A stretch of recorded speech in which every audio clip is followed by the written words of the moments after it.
Siberian would. यह एक अमेरिकी कहानी है जिसे लिखा है लारा वेपन्यार ने। यह कहानी द न्यू यॉर्कर पत्रिका के 11 सितंबर 2023 के अंक में प्रकाशित हुई थी। इसे अंग्रेजी से हिंदी में साइबेरियाई वुड नाम से अनुवाद किया है अनुरोध यादव ने। तो अब सुनिए कहानी का हिंदी वर्जन। साइबेरियाई वुड। जब कोई हॉर्सरेडिश वोडका पीता है तो उसे लगता ही नहीं कि वह कोई वोडका पी रहा है। जरा सा हरापन लिए इसका कलर और भीनी भीनी सी खुशबू से लगता है कि वह किसी हेल्थ सेंटर का कोई हर्बल पेय है, और इसका टेस्ट इतना तेज ताजगी से भरा हुआ स्फूर्तिवर्धक होता है कि लगेगा कि वह कोई एनर्जी बूस्टर है, सचमुच एनर्जी बूस्टर। क्योंकि जैसे जैसे कोई उसके एक पेग के बाद दूसरा पेग अपने हलक से नीचे उतारता जाता है, वैसे वैसे वह अपने अंदर एक अलग तरह की ऊर्जा और जोश का अनुभव करने लगता है। चारों तरफ उसे मस्ती ही मस्ती नजर आने लगती है और हर किसी के साथ वह बिंदास होकर खुशी का एहसास करता है। और तो और उसका मजाकिया लहजा, उसका आकर्षण और उसका मनमौजीपन सब कुछ बिल्कुल खुलकर सामने आ जाता है। इसके बाद उसे पक्का यकीन हो जाता है कि सबके ऊपर उसका प्रभाव पड़ने लगा है। बस कभी अचानक उसे लगता है कि अपने ऊपर उसका कंट्रोल ही नहीं है। उसकी हरकतें, बातचीत, हंसी सब कुछ उसके कंट्रोल के बाहर हो जाता है। इसके साथ उसका मुंह ऐंठने लगता है, उसकी आंखों से पानी गिरने लगता है और उसे चक्कर सा आने लगता है। वह गिलास, प्लेट सब कुछ गिरा पराकर छितरा डालता है। उसकी ड्रेस गंदी हो जाती है, लेकिन फिर भी उसे इसकी कोई परवाह नहीं होती है। हेलेना के अपार्टमेंट में एक मीटिंग रखी गई थी।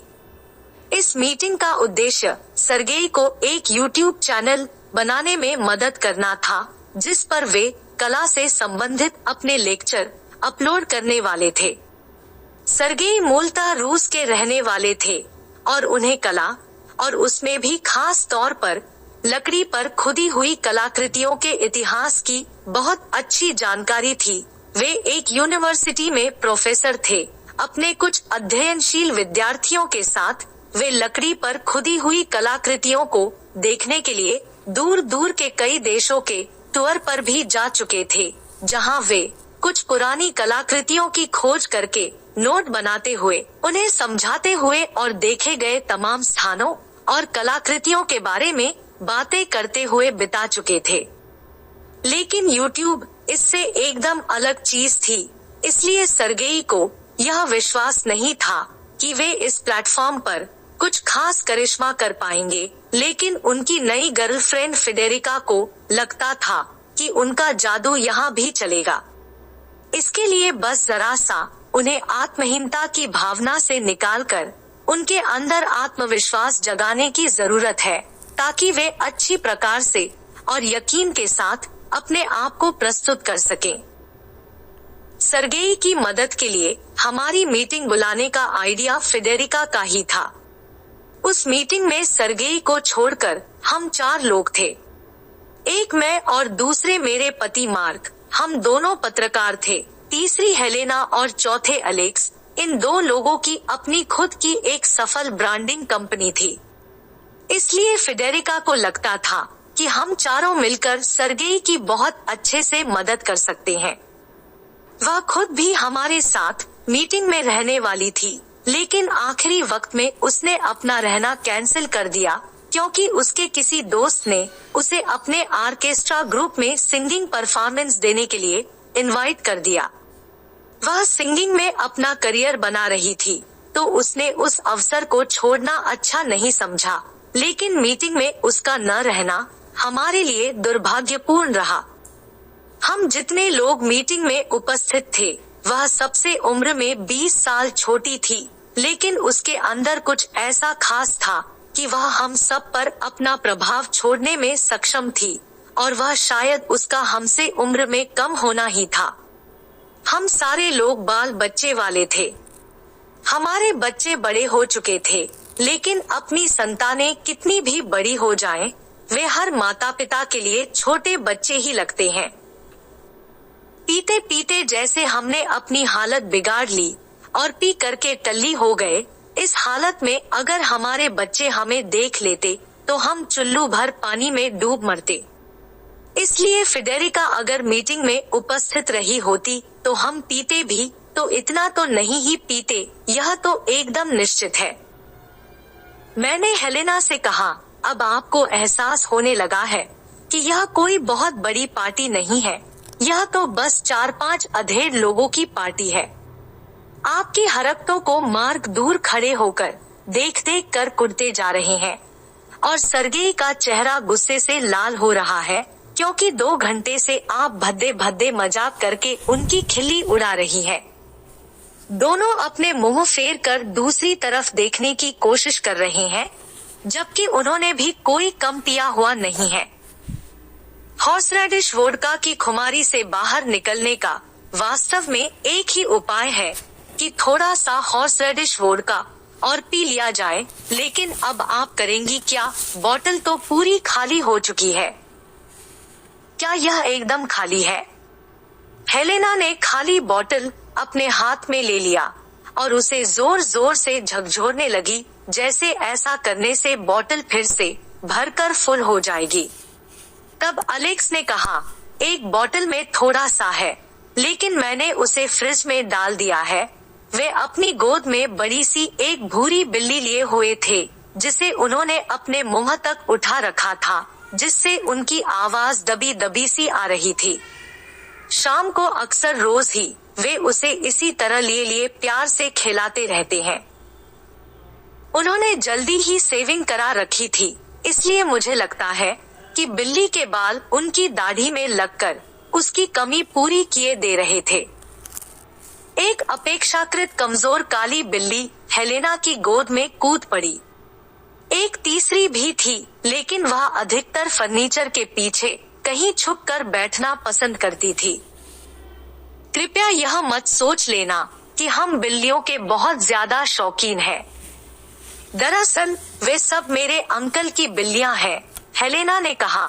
मेरे अंकल और आंटी दोनों थोड़े ही अंतराल में आगे पीछे मर गए। आंटी पहले मरी। अंकल के साथ मिलकर हम लोग उनके अंतिम संस्कार की रस्मों को पूरा करने में लगे हुए थे कि अंकल भी चल बसे। यह सुनकर आपको अजीब लग सकता है, लगेगा कि नहीं? लेकिन हम में से कोई भी इस पर कुछ नहीं बोला, इसलिए कुछ देर तक वहां सन्नाटा छाया रहा।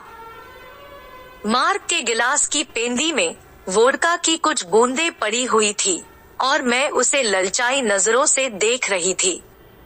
मार्क ने मेरी हरकतों को देख लिया और मुझे ऐसा न करने की वार्निंग देते हुए आंख मारी।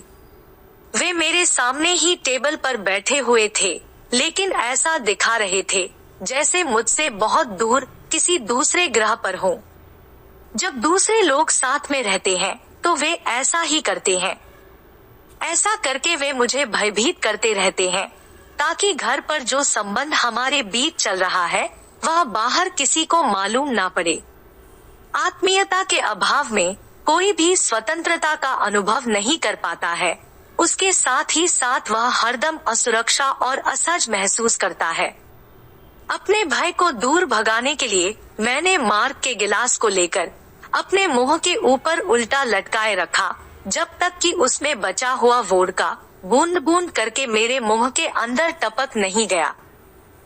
सर्गेई बिल्कुल मेरी बगल में बैठे हुए थे। आंखों के आगे अपने गिलास की आड़ करके मैं उन्हें देख रही थी।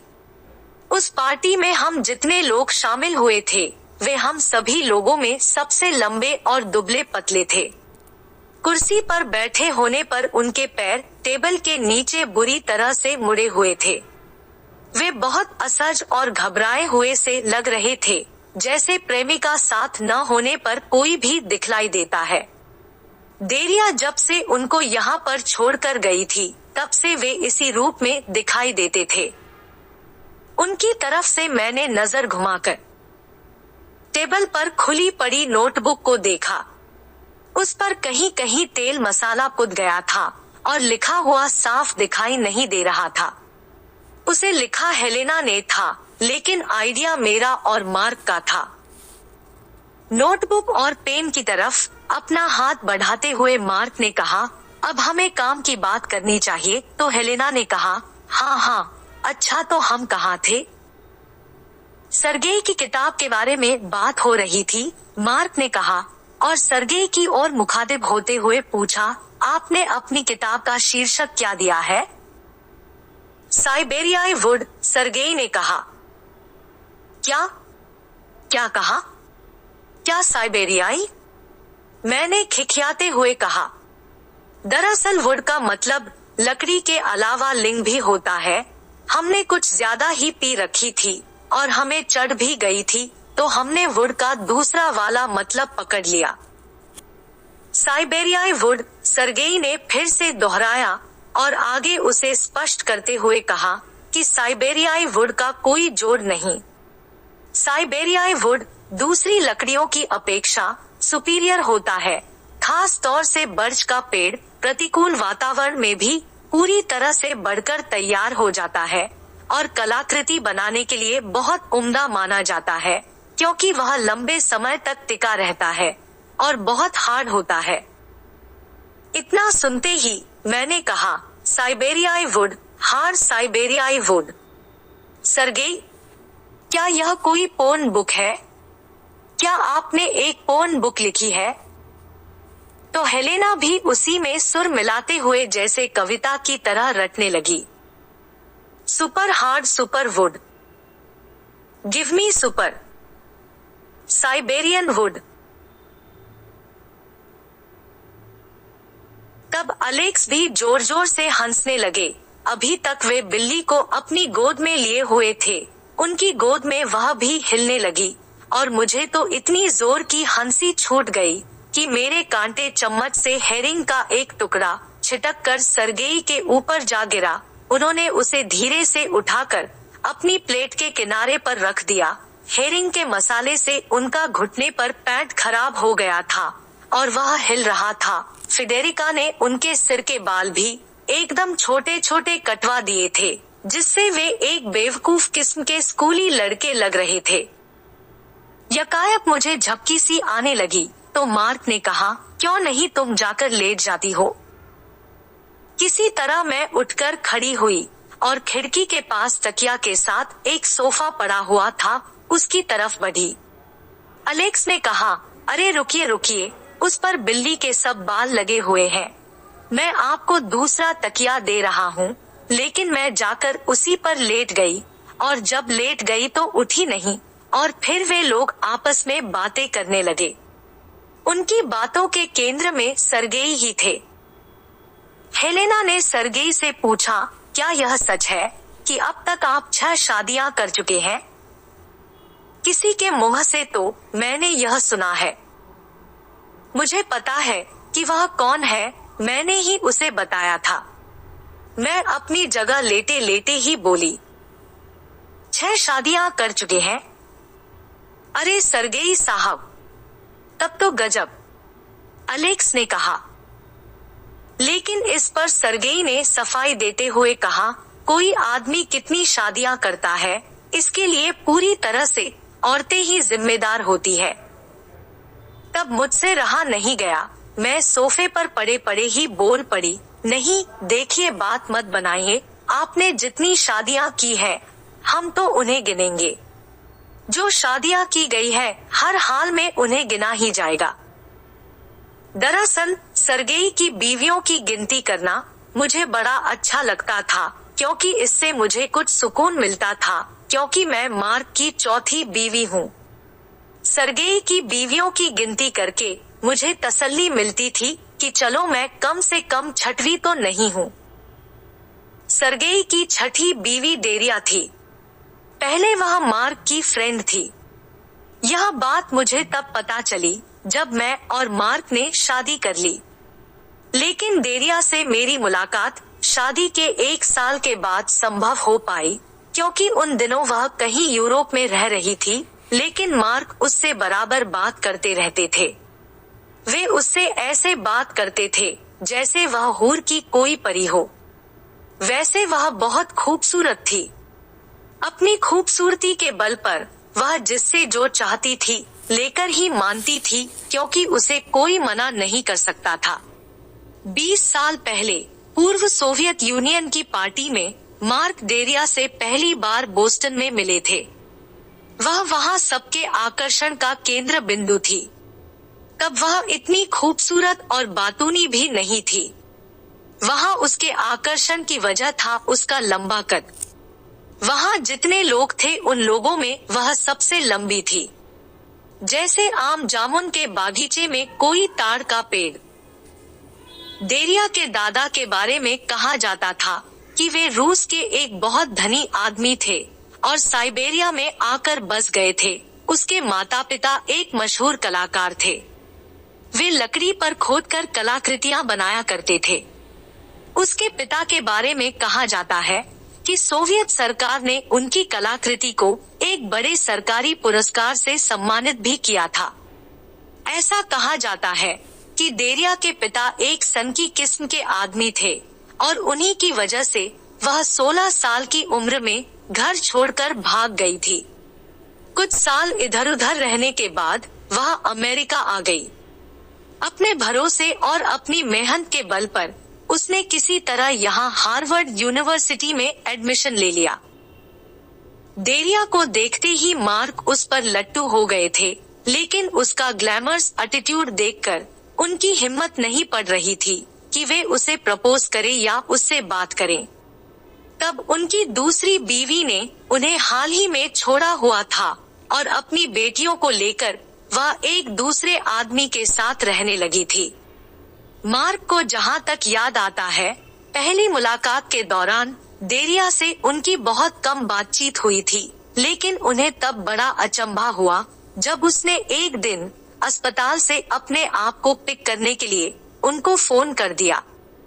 उसकी तबीयत कुछ खराब थी और डॉक्टर ने उसे ड्राइव करने से मना किया था। मार्क ने मुझे यह नहीं बताया कि उसे कौन सी बीमारी हुई थी। बस इतना कहा कि उसे ठीक होने के लिए डॉक्टर ने एक खास प्रकार का डाइट चार्ट बनाकर दिया था जिसे उसे फॉलो करना था। वे काफी हैरान हुए कि सबको छोड़कर डेरिया ने अपने आप को पिक करने के लिए उन्हें फोन क्यों किया।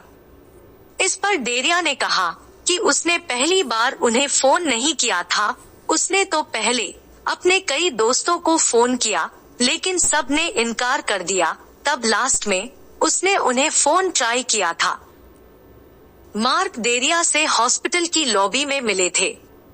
उसको साथ लेकर वे धीरे धीरे कार तक पहुँचे और कार में बैठने में उसकी मदद की। जब दोनों कार में बैठ गए तब उन्होंने पूछा कि उसे कहाँ जाना है। इस पर उसने कहा कि इस समय तो उसका कहीं निश्चित ठिकाना नहीं है, इसलिए अगर मुमकिन हो तो वे उसे अपने घर ही लेकर चले। वह वहाँ सिर्फ 2 दिनों तक रहेगी। इतना कहकर वह जबरदस्ती मुस्कुराने की कोशिश की, जिससे मार्क का दिल पसीज गया। लेकिन डेरिया मार्क के यहाँ 2 दिन के बदले 2 महीने रह गई। जब तक वह उनके पास रही, उस दौरान मार्क ने अपना बेडरूम उसके हवाले कर दिया और खुद लिविंग रूम में सोने लगे।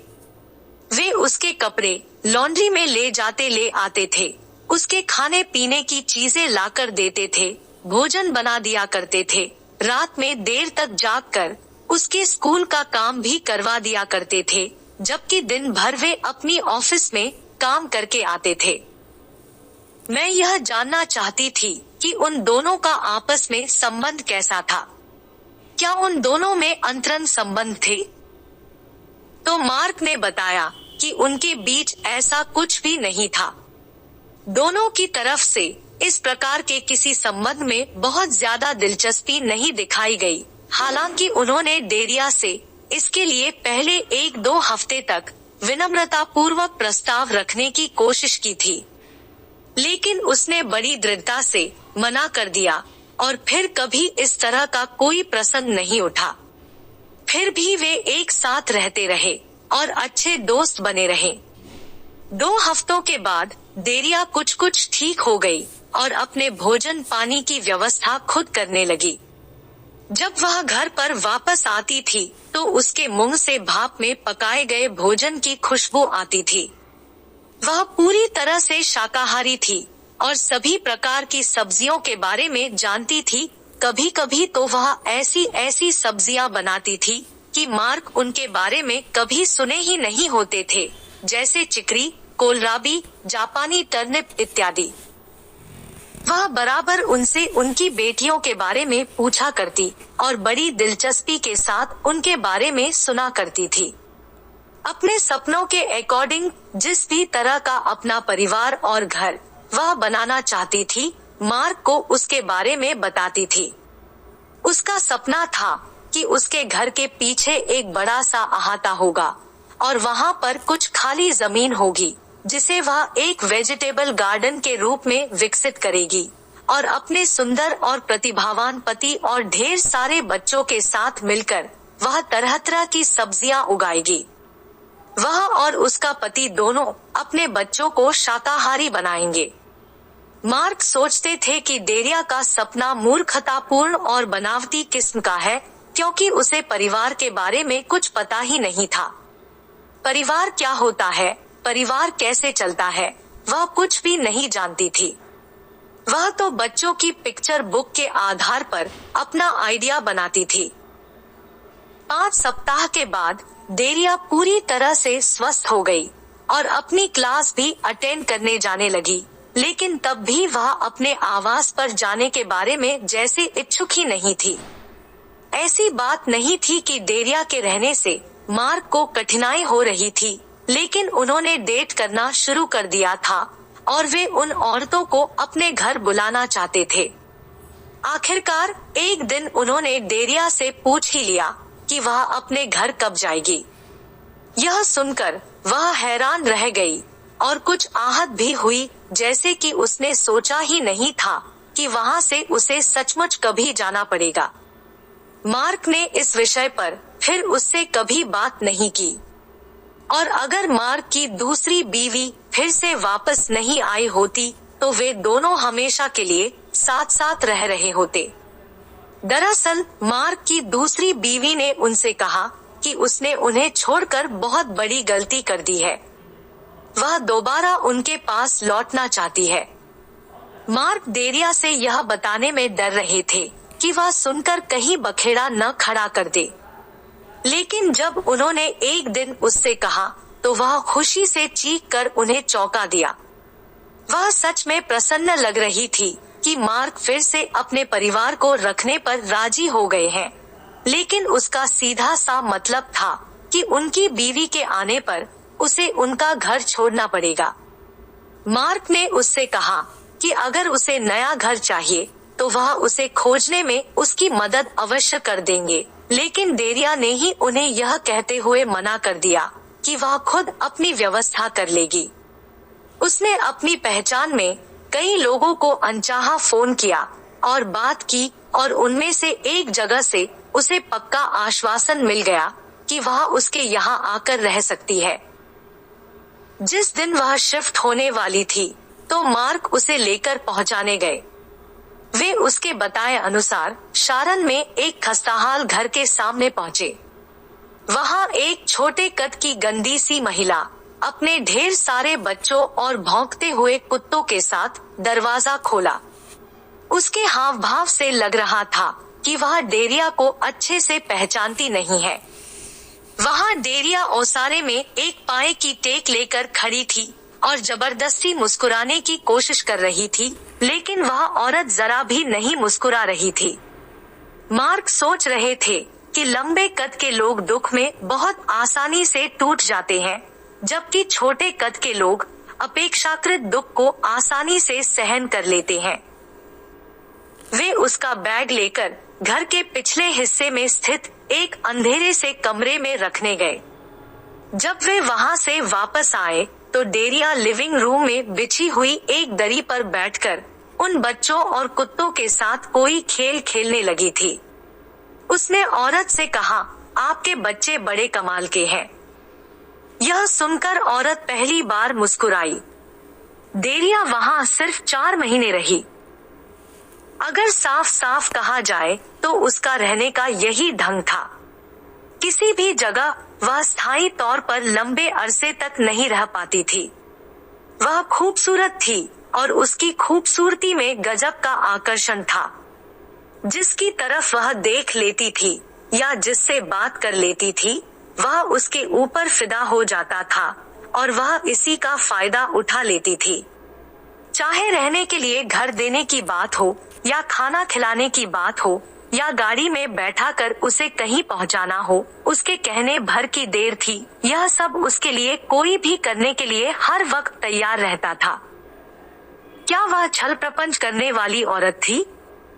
मैंने मार्क से पूछा तो उन्होंने कहा, नहीं नहीं, वह ऐसी औरत नहीं थी। छल प्रपंच करने वाले एक लंबे अरसे से अपनी रणनीति बनाते हैं।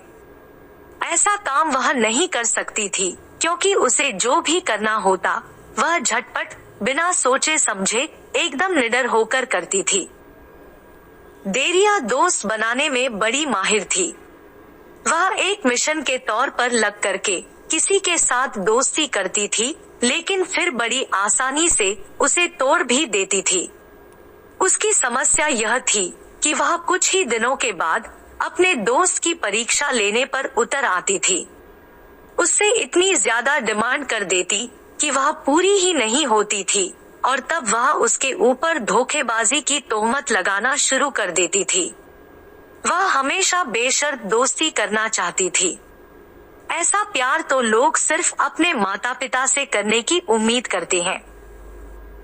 उदाहरण के तौर पर शारन में जब वह उस परिवार के साथ रहने के लिए गई तो 2 महीने के बाद ही उसने शिकवा शिकायत करना शुरू कर दिया कि उसके रूम में सब कबाड़ इकट्ठा हुआ है और उसमें इतनी गर्मी है कि बीमारी से अभी अभी ठीक हुई वह कैसे उसमें रहे। उसने मकान मालकिन से कोई दूसरा कमरा देने के लिए कहा, जो नहीं हो सका तो वहां से छोड़कर हट गई। मार्क ने कहा, मैं तो भाग्यशाली रहा कि वह मेरे पास से सिर्फ 2 महीने के बाद चली गई। उतने कम समय में उसे तमाशा खड़ा करने का वक्त ही नहीं मिला। देरिया के प्यार की जिंदगी भी उसकी घरेलू जिंदगी जैसी ही थी। वह जॉब के लिए जगह जगह इंटरव्यू देती रहती थी और जब मिल जाती तो उसे जल्दी ही छोड़कर फिर दूसरी जॉब की तलाश शुरू कर देती थी। जब वह किसी कंपनी में किसी प्रोजेक्ट पर काम करने लगती तो कुछ ही दिनों के बाद अपने महत्वाकांक्षी नजरिए पर काम करने की जिद ठान लेती थी और फिर इस कदर टकराव की स्थिति पैदा हो जाती कि उसे वहां से खुद छोड़कर हटना पड़ जाता या तो कंपनी ही उसे टर्मिनेट कर दिया करती थी। कुछ ही वर्षों के बाद उसका नाम इतना खराब हो गया और उसके ऊपर इतना कर्ज चढ़ गया कि उसके पास अमेरिका छोड़कर चले जाने और यूरोप में कोई जॉब तलाश करने के अलावा कोई रास्ता नहीं बचा। वहां उसके बारे में तो कोई जानता नहीं था और उसकी हार्वर्ड डिग्री की वजह से उसे वहां सुपरस्टारडम मिल गया। लेकिन वहां भी उसने वही अपना पुराना ढर्रा अपना लिया। मैंने मार्क से एक दिन पूछा, उसके प्यार का क्या हुआ? क्या उसकी प्रोफेशन जिंदगी की तरह वह भी बेतरतीब ही था? तब मार्क ने कहा कि उन्हें भी ऐसा ही लगता है, लेकिन उसके प्यार की असलियत उन्हें अच्छे से पता नहीं, क्योंकि वह प्यार के बारे में बहुत संभल कर बोलती थी और शायद उसके प्यार में कुछ ज्यादा उतार चढ़ाव भी नहीं रहा कि वह कुछ ज्यादा उसके बारे में बताए। फिर कौन जानता है, प्यार में वह कहीं अयोग्य साबित न हो गई हो। उन्होंने देरिया के लिए जो कुछ कहा उससे मुझे बड़ा धक्का पहुंचा।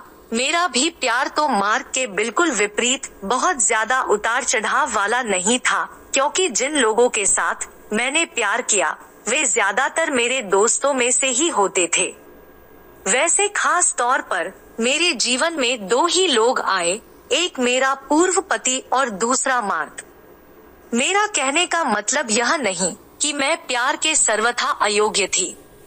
वास्तव में मेरा कहने का मतलब यह है कि मैं किसी सामान्य आदमी की अपेक्षा प्यार की भावना को बहुत गंभीरता से लेती थी। मैंने मार्क से कहा, डेरिया का स्तर बहुत ऊंचा है, उसकी अपेक्षाएं भी बहुत ज्यादा है, शायद इसलिए वह किसी के साथ व्यवस्थित नहीं हो पाती है। तो मार्क ने अपने कंधे उचकाते हुए कहा, हो सकता है, जब तुम्हें ऐसा लगता है तो यही बात होगी।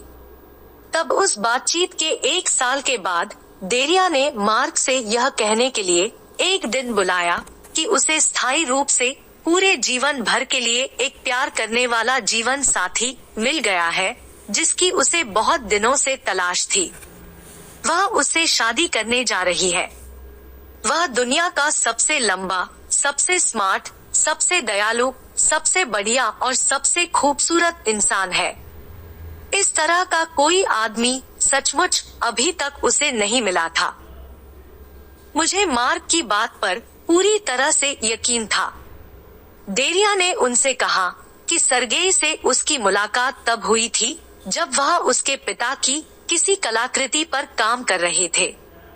उनकी पुरानी तस्वीरों को यूज करने की उसने परमिशन मांगी और वहीं से उनके बीच बातचीत का सिलसिला शुरू हो गया। पहले उसके पिता को लेकर, फिर साइबेरिया में उसके बचपन को लेकर, फिर सर्गेई की लकड़ियों पर खोदी गई कलाकृति के पैशन को लेकर और तरह-तरह के पेड़ों के प्रति उसके पैशन को लेकर। सर्गेई ने उससे पूछा कि उसे कौन सा पेड़ सबसे ज्यादा अच्छा लगता है, तो डेरिया ने कहा कि उसका फेवरेट पेड़ साइबेरियाई बर्च है। समय गुजरता गया, लेकिन उनकी बातचीत बंद नहीं हुई। बात करने से उनका मन भर ही नहीं रहा था और एक दूसरे से भी उनका मन नहीं भर रहा था। दरअसल उन्हें प्यार हो गया था।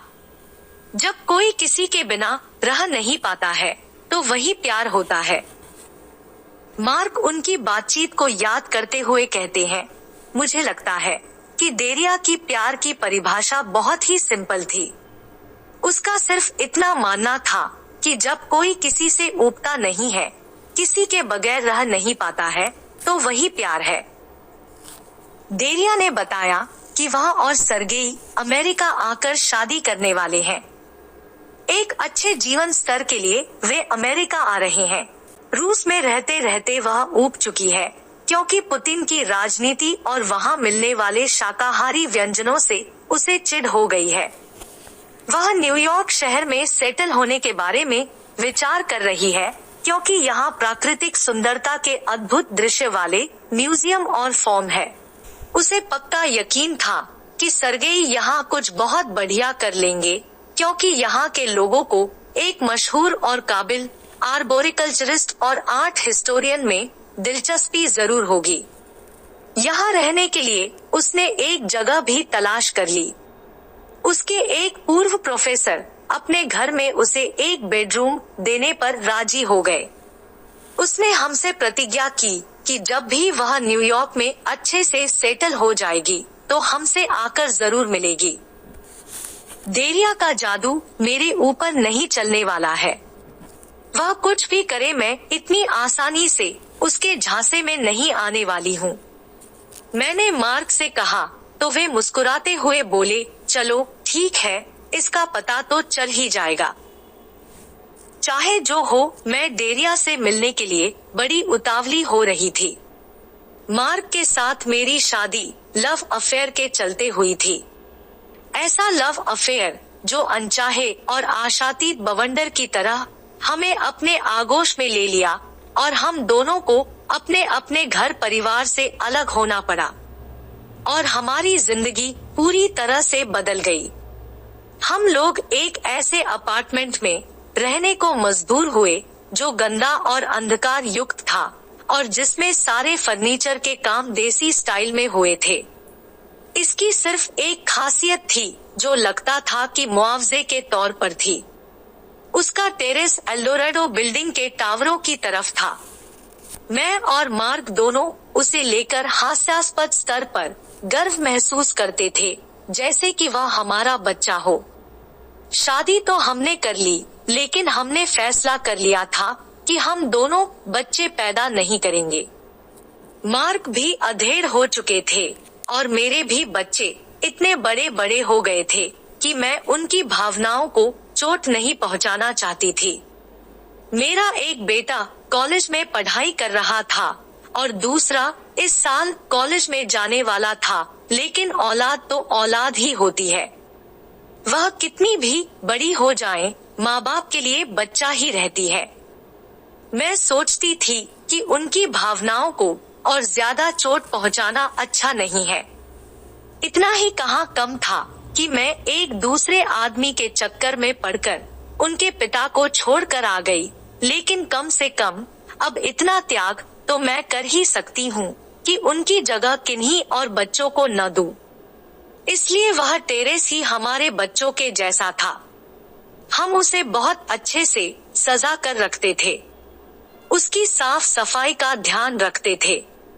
एक जरा सा बढ़िया किस्म का फर्नीचर हमने खरीद लिया और उसे ले जाकर वहाँ सेट कर दिया ताकि वहीं पर बैठकर हम भोजन कर सकें। हम जितना कर सकते थे उसके लिए हमने उतना किया। हम वहाँ छोटा सा एक गार्डन बनाकर उसमें साग सब्जी उगाने लगे। हमने एक छोटे से चेरी के पौधे का ऑनलाइन ऑर्डर कर दिया। सप्लायर कंपनी ने उसे एक बड़े से गमले के साथ डिलीवर किया।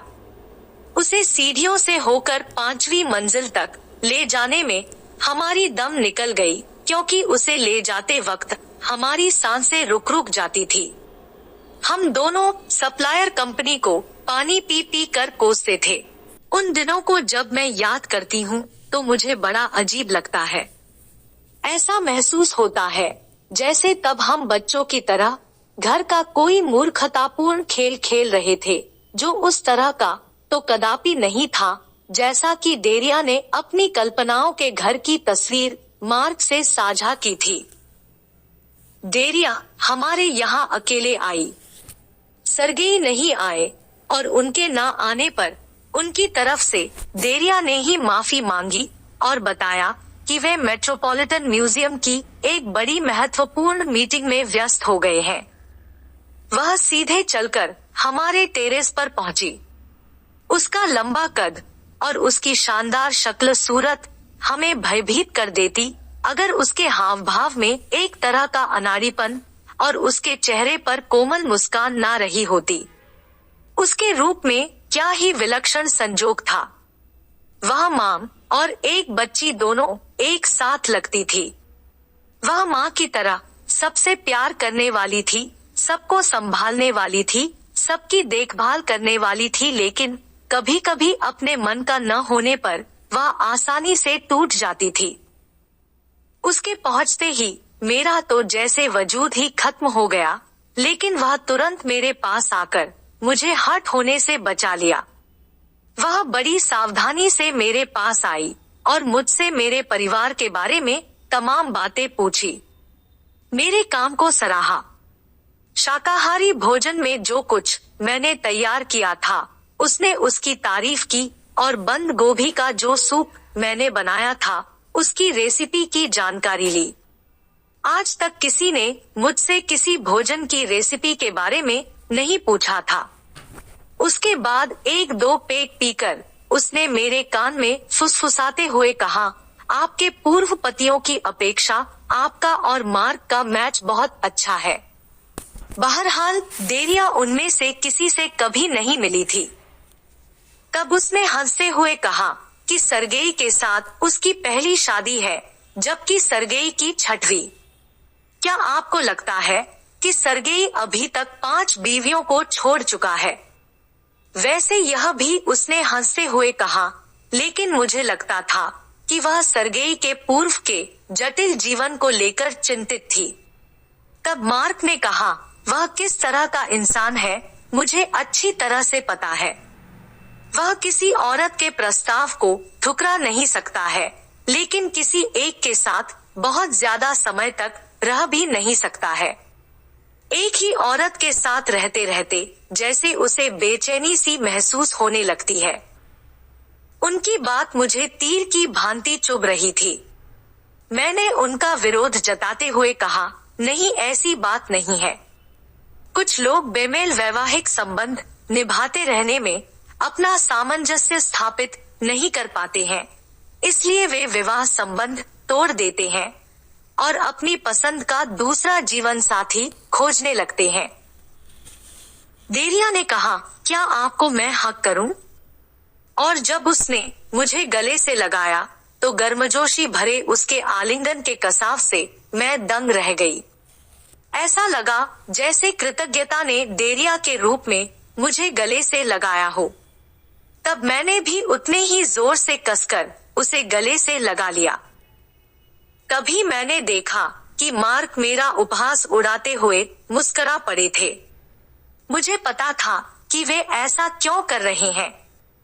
वे सोच रहे थे कि देरिया रूपी लोमड़ी ने मुझे बड़ी आसानी से कौवा बना दिया। उसने अपनी चापलूसी से मुझे प्रभावित कर दिया और मैं भी औरों की ही तरह उसके झांसे में आ गई, लेकिन उनका ऐसा सोचना सही नहीं था। देरिया एक प्रकार से जादूगरनी हो सकती थी, लेकिन इसका यह मतलब कदापि नहीं कि वह मुझे लाइक नहीं करती है। और दूसरी बात है कि मुझे कोई लाइक न करे ऐसा भी नहीं है। इसलिए मैं वास्तव में देरिया को पसंद करती थी। सरगेई 1.5 घंटे लेट थे। अपनी देरी के कारण वे क्षमा प्रार्थी हो रहे थे। वे फौरन सीढ़ियों से होकर भागते हुए हमारे पास आ गए। भागकर आने की वजह से उनकी सांसें उखड़ी हुई थी। वे शर्मा रहे थे और एक के बाद एक डींग हाँकते जा रहे थे। वे शानदार न्यूयॉर्क शहर देखकर एकदम अभिभूत हो गए थे। न्यूयॉर्क की सड़कें, बिल्डिंग, ट्रैफिक, लोग और लोगों का उत्साह, सब कुछ देखकर वे आश्चर्यचकित रह गए। द मेट स्टोर, खासकर उसकी लकड़ी पर की गई असमत कारीगरों द्वारा खूबसूरत कारीगरी को देखकर वे हक्का बक्का रह गए थे। सांसों को रोक देने वाली उन जटिल कलाकृतियों को देखकर लगता है कि आदमी के शरीर से पेड़ की जड़ें फूट रही है। वे कलाकृतियां देरिया को उसके पूर्वजों से जोड़ रही थी, जो अपने शरीर से इसी प्रकार से जड़ें उगा लेने की कला में माहिर थे। जीवन की निरंतरता प्रदर्शित करने का, यानी अमृता की ओर एक तरह से संकेत करने का, इससे बेहतरीन और कोई तरीका नहीं हो सकता था। एक जगह तो सरगेई को अपना चश्मा उतारकर उनके शीशे पोंछकर साफ करने की जरूरत पड़ गई। शायद इसलिए कि मुझे उम्मीद है कि उन्होंने जोश में आकर तेजी से मुंह से सांस ले ली थी। उसकी वजह से मुंह की भाप निकलकर चश्मे के शीशों पर जम गई थी और वे धुंधला गए थे।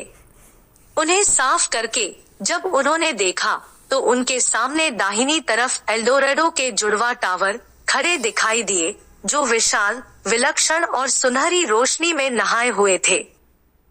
Oh my God! सरगेई ने हैरान होते हुए कहा, आपकी छत से न्यूयॉर्क सिटी का गजब नजारा दिखता है। शायद न्यूयॉर्क सिटी का यह सबसे सुंदर और अभिराम दृश्य होगा। अब शर्मिंदा होने की बारी मार्क की थी और व्यंग्य से मुस्कुराने की बारी मेरी। सरगेई उतने खूबसूरत नहीं थे जितना कि देरिया समझती थी। मेरी राय में तो मार्क ही उनसे ज्यादा खूबसूरत थे, लेकिन अगर निष्पक्षता से कहूँ तो सरगेई रोमांस से भरे हुए एक रोमांटिक हीरो लगते थे।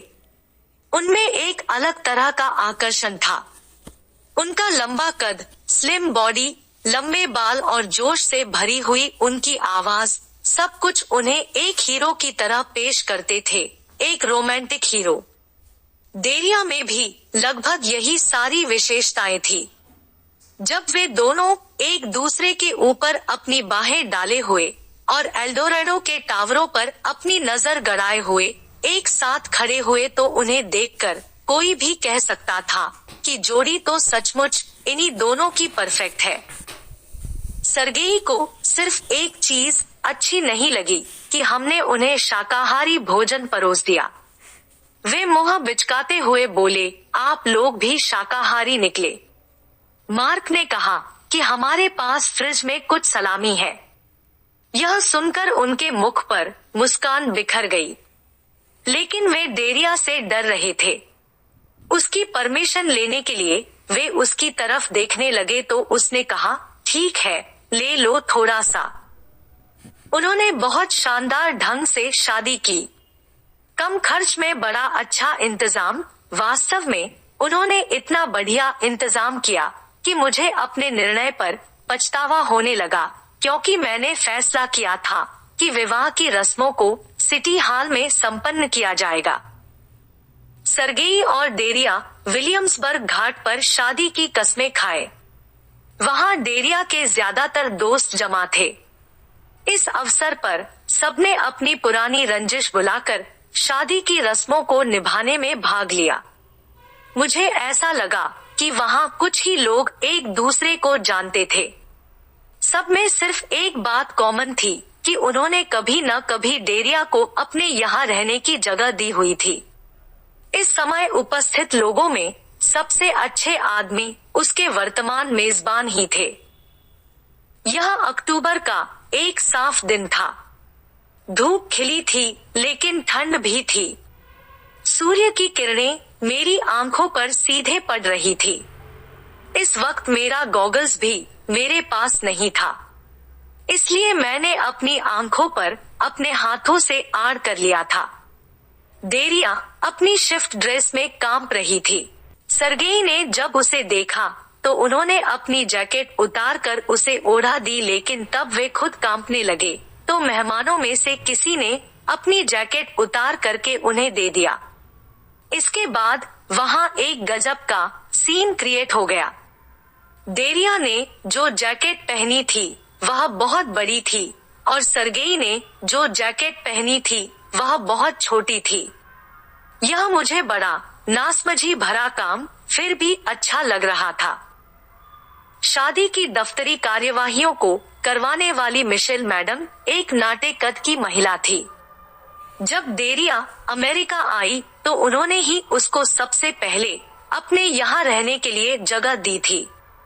मिशेल मैडम ने एक लंबी स्पीच दी, हालांकि वह किसी की समझ में नहीं आई। वे कुछ पुराने पन्नों को पलटती जा रही थी और पढ़ती जा रही थी। हवा बड़ी तेज थी जिससे पन्ने फड़फड़ा रहे थे। मिशेल मैडम की पौत्री फेडेरिका एक तुनक मिजाज किस्म की लड़की थी। उसने मशहूर कनाडियन सिंगर, सॉन्ग राइटर, कवि और उपन्यासकार लेनार्ड कोहन का एक मशहूर love song dance me to the end of love गाने के लिए आगे आई। अपनी शादी के अवसर पर गाए जाने के लिए इस गीत को डेरिया और सर्गेई ने ही स्वयं चुना था। फेडेरिका की कोई क्लासमेट उसके साथ गिटार बजाने वाली थी, लेकिन अंतिम क्षण में वह मुकर गई। इसलिए फेडेरिका को अकेले परफॉर्मेंस देना पड़ा। इस वजह से गीत के बोल जरा रूखे लग रहे थे। क्या तुम्हें नहीं लगता कि इससे गलत संदेश जाएगा? मैंने मार्क से कहा, लेकिन वे इतने बिजी थे कि मेरी बातों पर ध्यान ही नहीं दिए।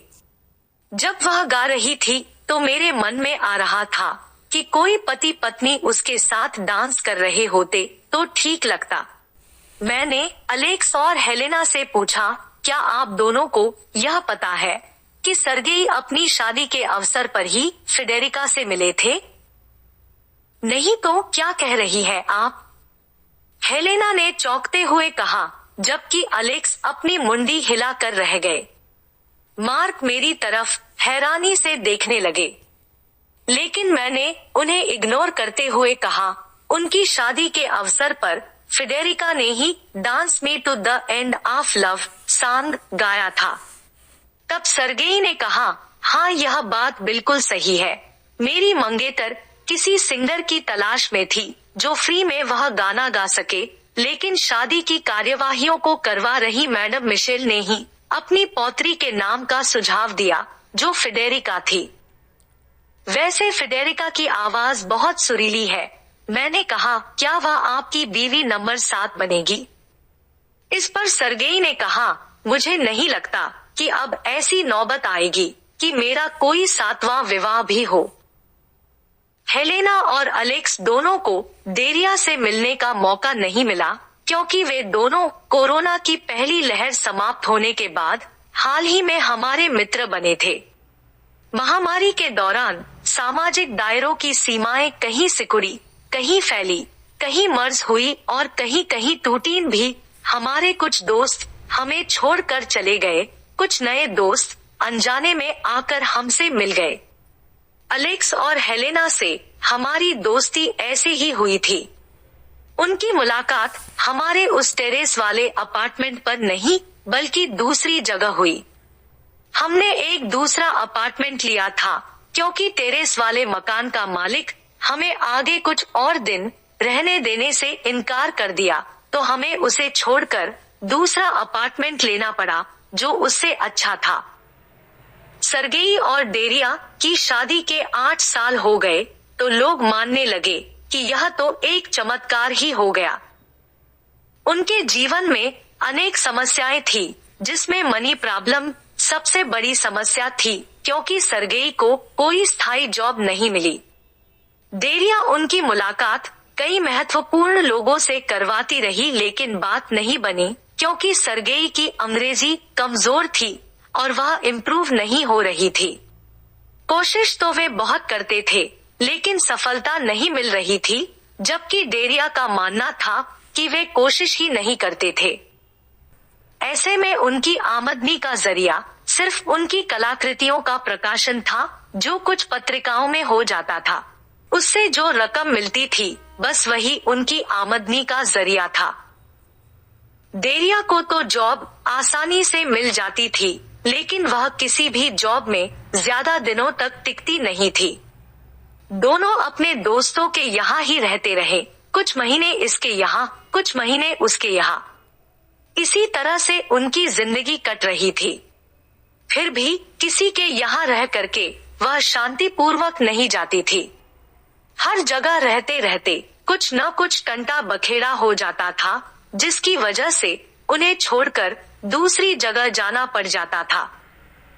कम से कम हम लोग अपनी फजीहत करवाने से बच गए क्योंकि हमारे यहाँ किसी तीसरे के रहने की जगह ही नहीं थी। उनकी शादी हुए 8-9 साल हो गए लेकिन उन्हें अभी तक कोई बच्चा नहीं हुआ, इसलिए उनकी दूसरी बड़ी समस्या कोई संतान न होना बन गई थी। उसका वे कई जगह इलाज करवाते रहे लेकिन कहीं से सफलता नहीं मिल रही थी। डॉक्टरी के अलावा भी बहुत से तिकड़म करा के थक गए, फिर भी उन्होंने कोशिश करना बंद नहीं किया। कहीं से इलाज कराने के बाद जब डेरिया वापस आती तो उसका चेहरा देखने लायक होता था।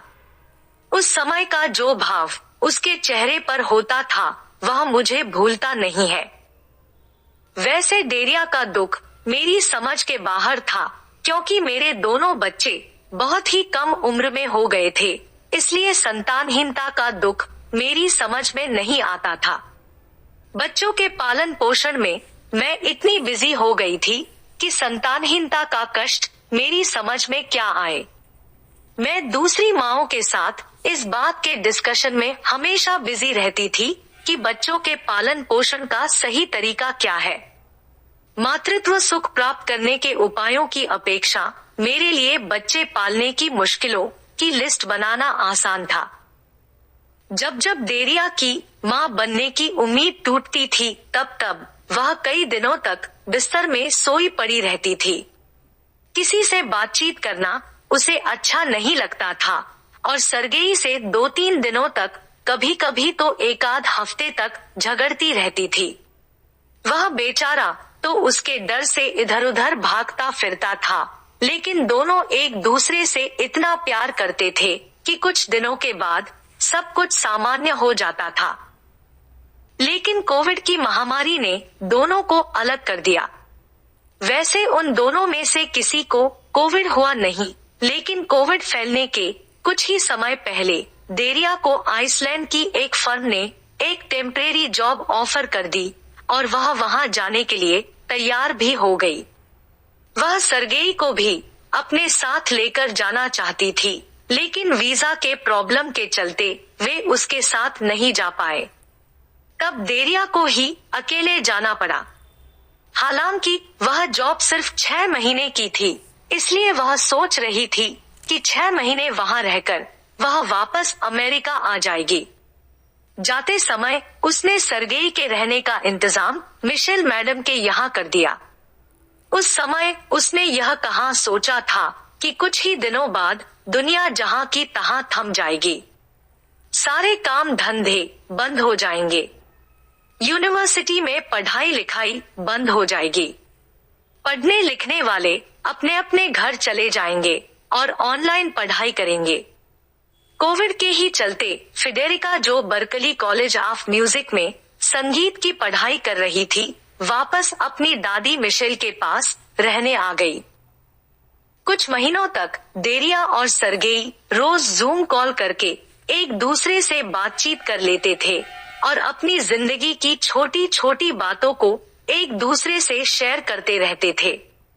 एक दिन जब मैं, मार्क और सरगेई एक साथ एक पार्क में पिकनिक मना रहे थे तो डेरिया का फोन आ गया। सरगेई मोबाइल लेकर हमसे थोड़ा दूर चले गए और बात करने लगे, लेकिन उनकी बातचीत हमें बराबर सुनाई पड़ रही थी। उनकी हर बात हम साफ साफ सुन रहे थे। सरगेई ने डेरिया को बताया कि वह मिशेल की बाइक लेकर लॉन्ग राइड पर चला जाता है। कभी कभी तो वह ब्रुकलिन ब्रिज को पार करके मैनहट्टन तक जाता है। चूंकि रोड खाली रहता है, इसलिए कभी कभी वह फिफ्थ एवेन्यू तक भी चला जाता है। तब डेरिया ने उसे बताया कि वह एक स्टोर तक बर्फीले तूफान से गुजरती हुई जाती है और यह अप्रैल माह की बात है। बिल्कुल विपरीत तूफान को झेलते हुए भी आइसलैंड निवासी बहुत ही खुश और टेंशन फ्री रहते हैं। जिंदगी में पहली बार वह अपने काम की जगह से बहुत खुश है। तब सरगेई ने कहा कि वे लोग बार बार फूटते ज्वालामुखी के झटकों के इतने आदी हो चुके हैं कि तुम्हारे जैसे लोगों के झटके को बड़ी आसानी से बर्दाश्त कर लेते होंगे। तो वह हंसने लगी। ऐसे ही जूम कॉल के दौरान एक दिन सरगेई ने डेरिया को बताया कि वह और फेडेरिका दोनों एक दूसरे से प्यार करने लगे हैं। इसके बाद डेरिया नाराज हो गई और दोनों में ब्रेकअप हो गया और तब से डेरिया ने हमसे भी बात करनी बंद कर दी। फोन करने पर वह लाइन कट कर दिया करती थी। बाद में उसने अपना सारा सोशल मीडिया अकाउंट ही बंद कर दिया और बाद में पता चला कि आइसलैंड की फर्म ने उसे स्थायी तौर पर जॉब पर रख लिया। तो क्या तुम ठीक हो? मैंने जब अपनी आंखें खोली तो मार्क मेरे पास सोफे के नजदीक अपने घुटनों पर झुके हुए थे। वे अपनी उंगलियों से मेरे गालों को सहला रहे थे और यकायक हमारे बीच की सारी दूरियां खत्म हो गई। वे अब दूसरे ग्रह पर नहीं बल्कि मेरे एकदम पास थे। वे जानते थे कि मुझे किस बात का डर सताता रहता था। वे कोशिश कर रहे थे कि मुझे यकीन हो जाए कि किसी भी परिस्थिति में उन बातों से डरने की मुझे कोई जरूरत नहीं है। क्या तुम घर चलना चाहती हो? उन्होंने पूछा तो मैंने हाँ कहा। उन्होंने मेरे पास बैठी हुई बिल्ली को दूर किया और मुझे पकड़कर उठाया। हेलेना और अलेक्स नहीं चाहते थे कि हम अभी चले जाएं। अलेक्स ने कहा, क्यों आप लोग इतनी जल्दी जा रहे हैं? हम अभी और ड्रिंक लेंगे। मैंने फ्रिज में थोड़ा सा वोडका रखा है, वह अब तक चिल्ड हो गया होगा। जैसा कि ऐसे मौके पर बहाने बनाए जाते हैं, हमने कहा कि हमें सुबह जल्दी उठना है और ऑफिस जाना है। हमें कपड़े वपड़े पहनने में थोड़ा लंबा वक्त लगा, क्योंकि जाड़े के दिनों में आप जानते ही हैं कितना कुछ पहनना पड़ता है। तब हेलेना ने हमसे कहा कि थोड़ी और और इंतजार करिए, मैं आप लोगों के लिए कुछ डेजर्ट पैक कर देती हूँ। उस दौरान अलेक्स और मार्क आपस में जोक्स शेयर करने लगे। सरगेई अपनी जगह बैठे रहे और अपनी प्लेट में पड़े हुए आलू के कुछ टुकड़े टूंगते रहे। जब हम एलिवेटर का इंतजार कर रहे थे तो वे चलकर हमारे पास आए और बोले, बैठे बैठे मेरे पैर सुन्न हो गए थे। हम दोनों समझ गए कि वे हमसे डेरिया के बारे में कुछ पूछने आए हैं। तब हमने कहा कि हमें इधर उसके बारे में कोई जानकारी नहीं मिली है, तो वे फिर वापस चले गए। लेकिन डेरिया के बारे में मैं कुछ जानती थी जो मैं किसी से शेयर नहीं करना चाहती थी। जो कुछ मुझे उसके बारे में पता चल पाया था वह गूगल से ही मुमकिन हुआ। उसके बारे में मैंने एक ऑनलाइन मैगजीन में पढ़ा था। पत्रिका में उसे एक अमेरिकी उत्साही वृक्ष विज्ञानी के रूप में प्रस्तुत किया गया था और उसके बारे में एक लंबा लेख छपा था। उसने एक प्रोजेक्ट के तहत आइसलैंड की पहाड़ियों की ऊसर भूमि में कुछ पेड़ लगाने की मुहिम छेड़ रखी थी।